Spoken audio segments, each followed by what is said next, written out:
On this day, in 1927 at 1:30 a.m. in the morning, Constable H.E. Macduff was quietly walking his beat at the corner of Queen and William Streets. Hearing the scream of an engine coming up Queen Street, and remember, it would be many decades before the advent of the Queen Street Mall and busway, Macduff turned to spy a car hurtling in his direction at high speed.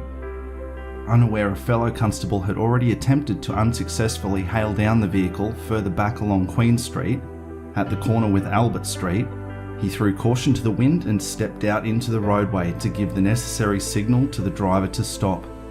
Needless to say, Macduff was forced to dive free as the car sped past with only inches to spare, further accelerating as it approached the Victoria Bridge. He estimated speed at 60 miles per hour or 100 kilometres. Seconds later, the night air was rent with the sound of screeching tyres as the car slewed onto the bridge and slammed into the steel girders on the left-hand side of the structure.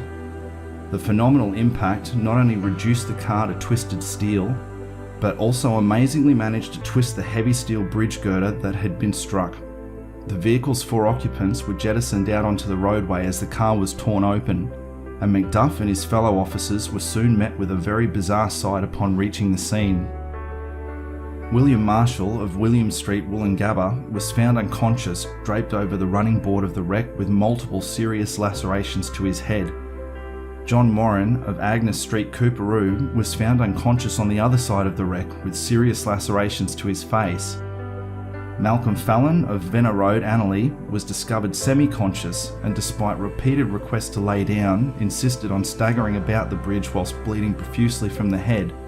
And John Edwards, by far the most fortunate of the bunch, was located lying dazed and confused nearby with barely a scratch on him. The ambulance was soon in attendance, and once first aid was rendered to the men, the 4 were raced to the General Hospital, 2 in a serious condition, where they were treated further for their injuries. On subsequent investigation, it was discovered the wrecked car belonged to Mr. Moore of Moore Brothers Tailors, whose premises was located on Stanley Street at South Brisbane. For the residents of 1920s Brisbane, as well as in country regions further afield, the company was synonymous with finely tailored suits and apparel and was one of Queensland's biggest tailoring establishments at the time. However, the identity of the vehicle's owner came as somewhat of a surprise to the investigators, as they discovered that Mr. Moore was actually holidaying out of Brisbane at the time of the accident. It soon became apparently clear that Mr. Moore's chauffeur, John Moran, had been skylarking in the vehicle with his friends whilst his employer was out of town. Needless to say, in 1927 a motor vehicle was an absolute luxury item, with many Brisbane residents still utilising horses and carts as their main mode of transportation. No doubt Moran would have dreaded the moment his boss returned from vacation to discover his luxury vehicle had been utterly destroyed at the reckless hands of his battered chauffeur.